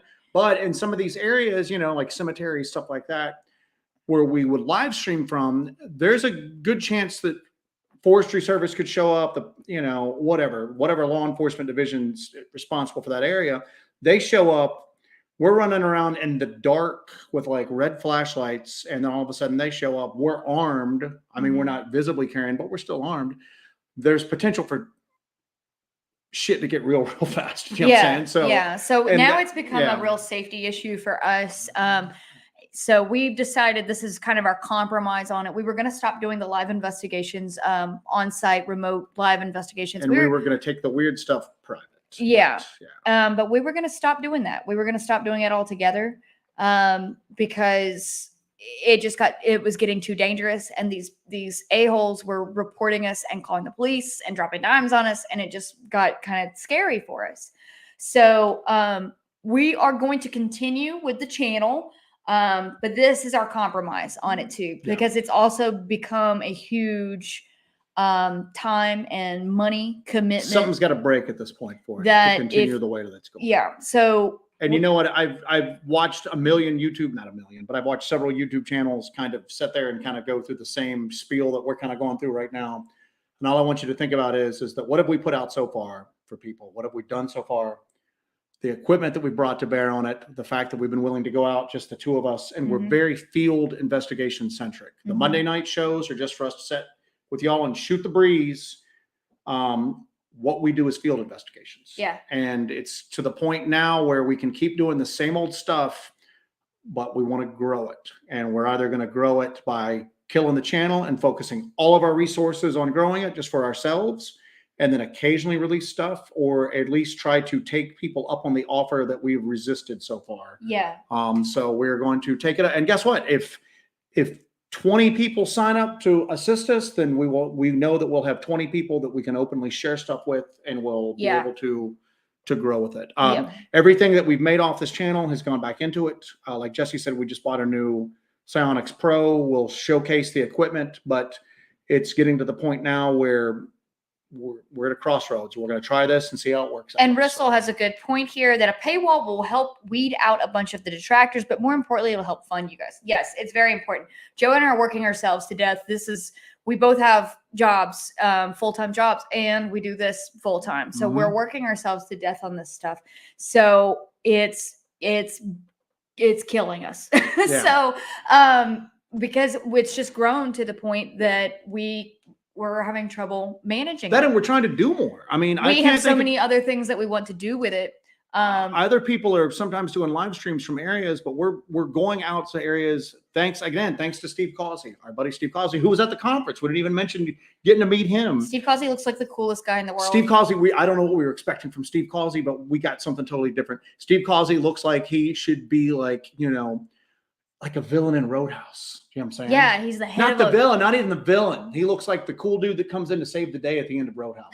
Like they've got a third Roadhouse dude that comes in to just kind of like, it's like another Patrick Swayze. Another Patrick Swayze. So, but Steve Causey gave us that cell signal booster, so we're able to go into some weird areas, and we're not just bumbling around with flashlights anymore. We're starting to get weird with it, and in order to continue that, this is the compromise, and that's all there is to it.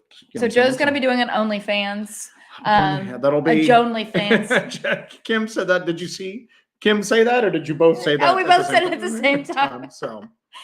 Oh, and then we're also doing other stuff too. Like we're going to start paring down the knife collection. We're going to sell some stuff. I'm going to be a sheep pimp. A what? Sheep pimp. A sheep pimp? The sheep pimp. A what? Write that down, because that needs to go under your little tag next time. A sheep pimp. But it's in order to do more content with this. And it's crazy because we sat down going, we really need to cut back on the content we want to do, and then instead we found a way to do more content. So I don't know how the hell that works out. Yeah, that was the plan, to cut back, and now we've decided we're going to start doing more. All right, so I'm going to give you guys kind of a rundown on this, and I'm going to release all the details on it later this week. Like I said, we're going to be doing a live stream on location for Halloween. So this is going to kind of kick this off. We're going to be traveling, and we're going to be doing a live stream from a awesome location on Halloween, a very awesome location that you guys are really going to love. And this is going to be the way that we're going to be able to do it safely and be able to do it in a way that makes sense. But there's going to be all kinds of stuff that you get as a part of the membership. There's going to be different tiers for it, because I know there's people who want to be involved at a level to where you can get all of the extra content. You're going to have behind the scenes content. You'll have members only investigation videos that are only available to our members. There's going to be early releases on public videos, so you get to see the videos before everybody else does. We're going to have the Discord. We're going to start doing a members only chat on Discord. And then we're going to have... Which would actually be kind of cool. That would be very cool. People used to talk about that, and I was like, Then we can really kick around some wild ideas. Yeah, but then it'll also just be like the Hellbenders on there. Yeah. So that'll be pretty cool. We're also going to have members only live discussions like the Hellbent Holler Live, like this, but it's going to be members only, and we can kind of, let our hair down, get a little loose with it. And we're going to have those discussions and chats on live streams. There's going to be all the stuff like I'm going to do custom emojis and badges and stuff like that. That's a good thing that YouTube allows, but we're going to be doing it on YouTube. So you'll be able to join on YouTube directly. And this is what's cool, because we were under that restriction. We were. And then because we were reviewed and found to be legit, then all of a sudden YouTube was just like, here, let us offer you all of this stuff where in the past we just ignored you. I think that what they saw is that we're not a huge channel, but the subscriber base we have is like freaking awesome and very interactive, and you guys are very engaged on the chat and comments and stuff like that. And I think they went, wow, this is actually like a very good small community, and we actually got stuff from YouTube to help kind of foster that for once, which was weird. So also included is we are going to start doing dark dives again, but there's going to be members only dark dives that are going to be in this. So we're going to start doing those again. And there's going to be a schedule for these. We're going to have members only live streams. Like I said, we're going to have members only full investigation videos where we go out. It's the edited video of full investigations. That's going to be for members only. We're going to have different tiers for this. Again, I'll release all the details on this later in the week. And then we're going to have a membership kit for the upper levels. You're going to get like exclusive Hellbent Holler merch. We're going to get some custom merch made for everybody that is on those upper level tiers. And then we're going to have a super tippy top tier, because we have some people who want to be on the tippy top tier. You're called the Holler Baller. And oh, Jesus the Christ. Holler Baller tier, that's the tippy top tier. That's your Holler Baller. You are the creme de la creme. You get a producer credit on all of our future releases, and you get an exclusive Hellbent Holler merch pack. We're going to have we're gonna mix some stuff, some special stuff for the holler ballers. And I want to eventually get a limited edition Cocaine Dogman t-shirt. that's maybe part of what we might do. The Cocaine Dogman So, t-shirt. but all of that is going to be in there. I'm going to release all the details on it coming up. And you guys don't have to sign up for it. We're still going to do videos here on the channel.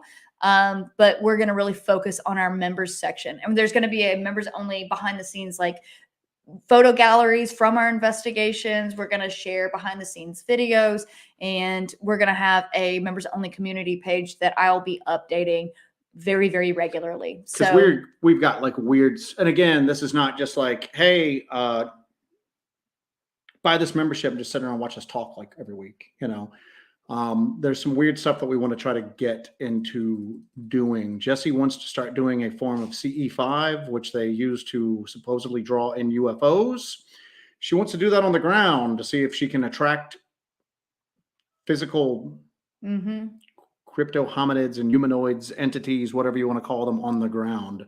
We're looking at adopting some equipment that has been basically used by the UFO community up until this point, but to see if we can tailor it to, again, stuff on the ground. Yeah. Muon detectors, all sorts of stuff. So when we say that we're taking it in a weird and an accelerated direction, that's what we kind of mean. Yeah. We want to see about setting up a psionics array to, if we get an activity on the ground, we want to set it up on an overlook a few miles from us and just let it run on backup battery packs to see if we experience anything on the ground. We can then go back and check out the footage to see if there was a corresponding activity in the sky above us.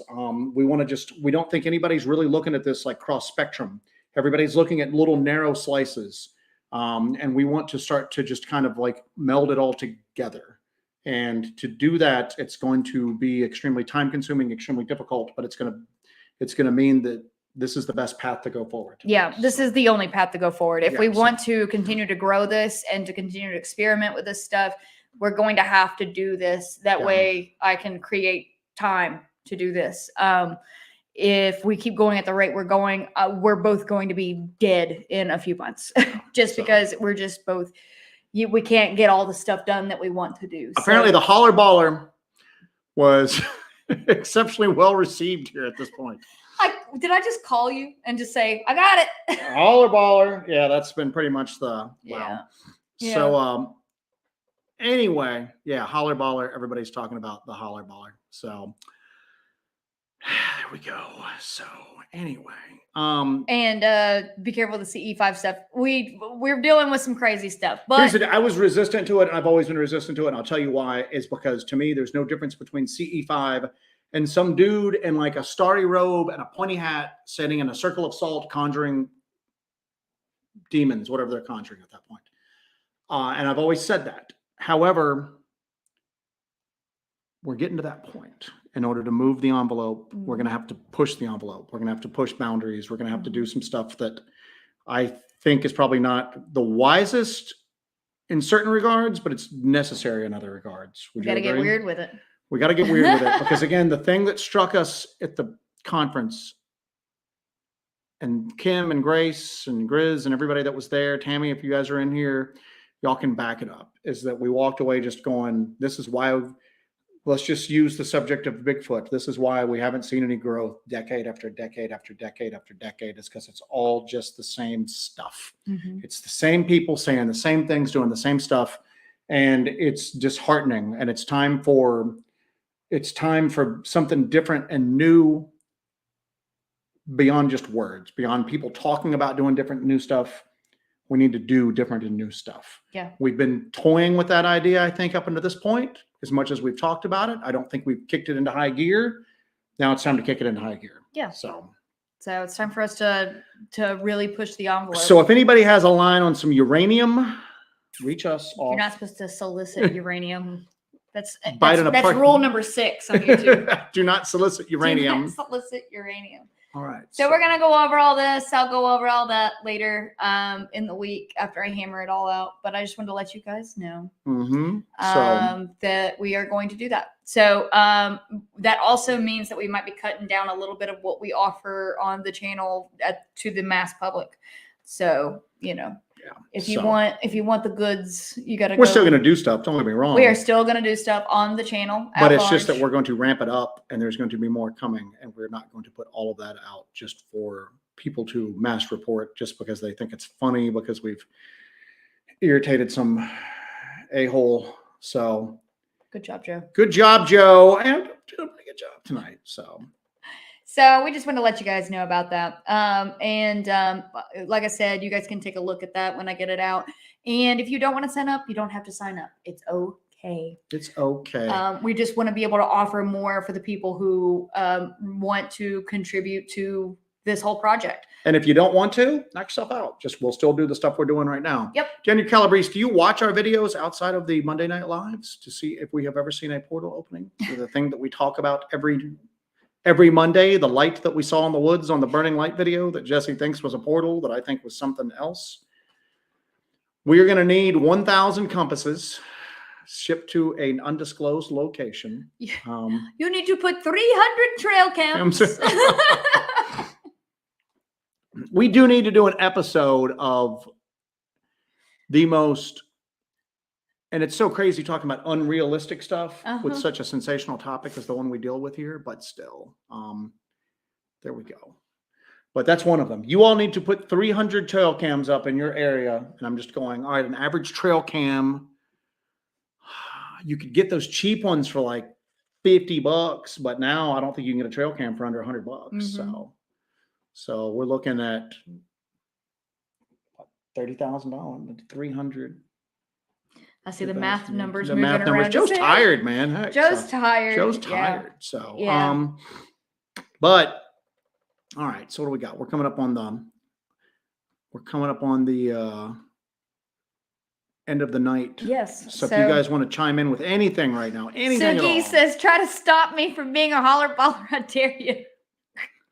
Listen. You do what you want to do. You're all adults. And I've never really looked at I hear people doing this occasionally, stuff that I watch, and sometimes it's not very well received by people. Oh, you guys are selling out. And I'm just going, yes, we're selling out. That's what we're doing. The time's come. We're selling out. You ever watch SLC Punk? I didn't sell out, son. I bought in. But like I said, we're wanting to get weird with it, and we're going to have to, and we're trying to also fight this on the material plane here as well with like all these like other people that have way too much time on their hands. So anyway. Yep. So again, and Halloween, we're going to be at a super badass location. We will do a live stream on Halloween. We're already working on the logistics behind that, but we will do a Monday night Devil's Night show, and we're still kind of working the thing out on that. We'd ask people to send us ghost encounters to do kind of a ghost to ghost thing. I'll do them from the hot tub. We got a few, but what we might do is we might set up a thing to, I don't know, can we do I guess we could do invites on StreamYard and have people just dial in on that. Yeah. If somebody said, hey, I've got a ghost story, we'd have to be kind of quick on the draw in case somebody tries to get a little cheeky with it. You know what I'm saying? But discuss their corn collections. Yeah. Julie Bug had said, talk about a Kickstarter. We might have to look into doing that. I mean, I've been real resistant to doing this. I was resistant to doing like super chats and stuff like that at first. I think I'm more interested. Kickstarter would be for a single project. But we could do that. I know that Small Town Monsters does a Kickstarter every year. And Small Town Monsters has a great thing that they do with all of that. Well, they have set documentaries they want to do. This is going to be an ongoing thing. They also do channel memberships on YouTube, but they do the Kickstarter for it. They have set documentaries that they plan out that they want to do every year. I'm not to the point where I'm planning out big documentaries because I have a staff of me and Joe. Yeah. So a Kickstarter is not really it's not time for a Kickstarter. But we are going to do that. And then Mark Webster said, I'm surprised you don't have a Patreon by now. We've been resistant to all this stuff, but at the same token, we've been resistant because we don't want to So the YouTube membership is going to work just like a Patreon. Yeah. It's the same kind of thing. You have different tiers and you'll get different things for different tiers. Yeah. You just don't have to go to another website like Patreon to do it. But we might do a Patreon too down the road. I mean, we tried to, we didn't want to, you see people that kind of come out and they start these channels and then like third episode in, they're going, join my Patreon. You know, we've been doing this for 4 years. Been doing this for 4 years now, and I think we've proved ourselves on a body of work to people that at this point we're just at a crossroads. We need to expand or die. Yeah. So, and that's what it is. It's expand or die. And Marcus wants to know, we will call the next portal opening on a night investigation, the portal show. And what is on the griddle tonight?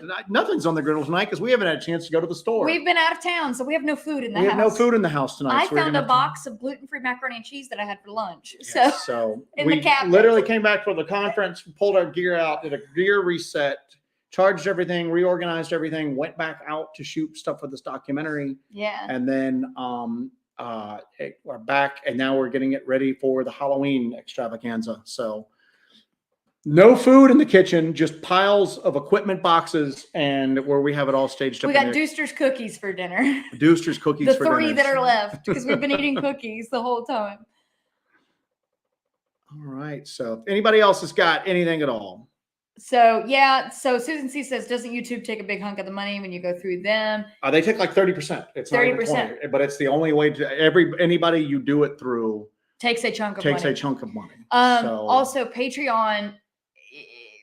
Patreon's very big on censorship. They're real, like, you know that this can be censored, but at least they have clear rules. Patreon does not have clear rules. They can at any time take away everything without warning. Like, even if you didn't violate any of they don't have clear rules. YouTube is at least great about issuing clear rules about what is acceptable and what is not.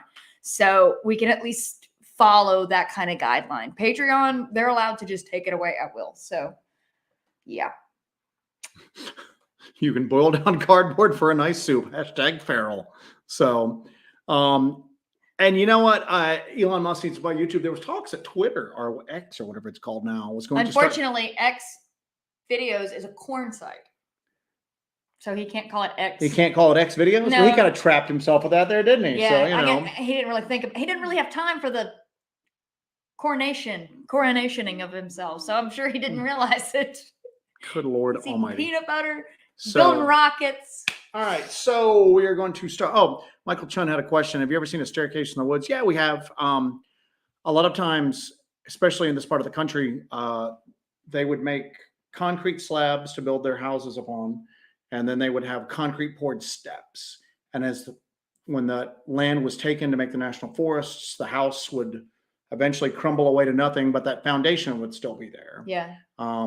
Now, I will also say this, even with that explanation, we've ran across some creepy ass like steps to nowhere in the woods before that we have just gone, I ain't walking up those steps. There just seemed to be something strange about it. So yes, we have experienced both the mundane ones and then the ones that are not quite so mundane. So there's a lot in the LBL because, you know, there was a lot of people living there and their houses basically rotted away or demolished, but they left the stairs there. So there's a lot of these stairs to nowhere in the middle of the LBL. If dumpster diving Dogman, if it involves dumpster diving, we're about at that point. So we may take you up. We may take you up on that. So anyway, wanting a Hellbent Holler hoodie. Yeah, you know, we need to. Okay, so again, there's going to be with this exclusive merch. I know that we've given away hundreds and hundreds of dollars of t-shirts to a lot of you and stickers and stuff like that. But there's going to be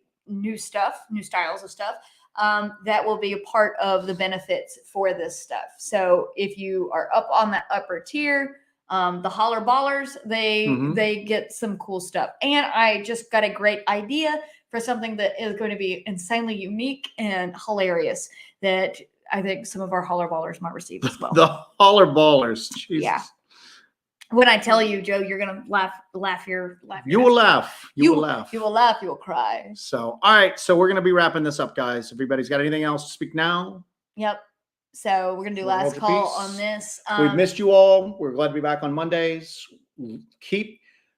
Now that we're off restriction, maybe turn your notifications off and then back on again. Yeah. Make sure your notifications are on. Turn them Make on, sure turn them off your again. notifications are on. That's Joe's IT advice. That is my turn it off and turn it back on again. But yeah, and then I will probably be, what's this? Oh, here we go. I love it. Go to abandoned houses and let hellbent ballers bid up to dollars for Joe to stick his arm in creepy chimneys, attics, and broken windows. Probably earn $500 a pop. Haha, bingo. You have insurance, right? I don't think I have enough insurance, but hey, all right. Yeah. Yeah, so keep an eye out this week. I'm going to be releasing Equinox 1, and I'm going to be making the announcement for the membership program. And then there's going to be some live streaming stuff coming out from a very cool... You guys are going to lose it. You're going to be very happy. I know you guys are going to be very excited for it. And we're gonna make it work. Yes. So we do appreciate all of you that came out to visit us and see us at the conference. Grace, Tammy, Kim Drescher, my buddy for life, my soul sister, Kim Drescher. Grizz came out. We had a couple other people on here that came out. Yeah. So, but we want to thank all you guys for coming out and watching me ramble about all this weird stuff. And Joe push buttons like a freaking baller. And part of it too is that we're going to do is part of the thing for members is we're going to get back to doing topical live shows as well. Kind of like dark dives, but doing them on a live interactive basis with like a membership, a smaller thing. I think it'll be more manageable and it'll be pretty cool. So Moondog Davis says, where do we sign up for membership? I'll be making the announcement later on this week. So keep an eye out. We're definitely going to launch this before we take off on our journey to where we're going to be for our Halloween live stream. So you guys are going to love it. You guys are going to love it. Guys are going to love it. You guys are going to love it. Just heard a neighbor up the road got a predator that just killed 2 horses. Looks like I'll be investigating more. Keep us informed. Joey Seed says, "Don't tell your location."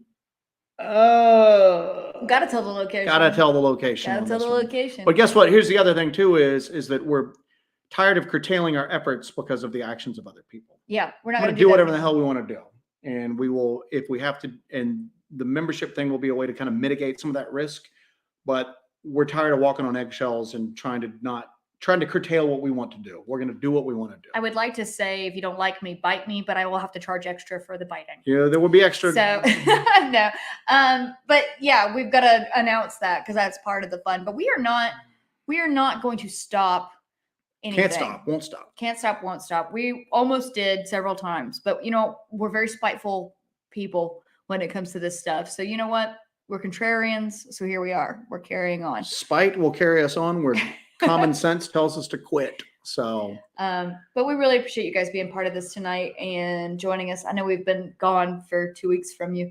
Yeah. So, but we're back to be back, and we'll let you guys know. Keep your notifications on or turn them off, turn them back on again so you get it. And Grace, we do hope you feel better. Yes. So we hope you feel better. And Dan, if you're still listening, we hope you're feeling better there as well, my friends. So. Moondog Davis, you have your rights. I thought this was America. What is up with that, man? Can't hunt Dogman? What the heck? So. Oh goodness. All right, guys, we're calling it. Mark Webster is right. Like maybe do your crazy. Well, where's it at? Crazy topics on there it is. Daily Motion. I tried to click on this. Here we go. Maybe do your crazy topics on the daily. I have a couple ideas, so stay tuned, everybody. Keep your eyes open. I'm going to probably be releasing information on that this week, later in the week, and you guys can peruse it, see if you want to be a part of it. If not, that's cool. If you do, thank you. You rock. You're awesome. We love y'all. Thank you for being part of the live stream tonight. Yes. And we hope you guys have a kick-ass week. And it's almost Halloween. I hope you've got your fishnets and your dog ears ready for whatever you're getting up to. Why fishnets and dog ears? What do you wear on Halloween? All right. Thank you guys for joining us. We love y'all. I'm going to throw this up and throw up some music for you guys to listen to. And we want to thank you guys. You guys rock. And there we go. Oh, yeah.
out.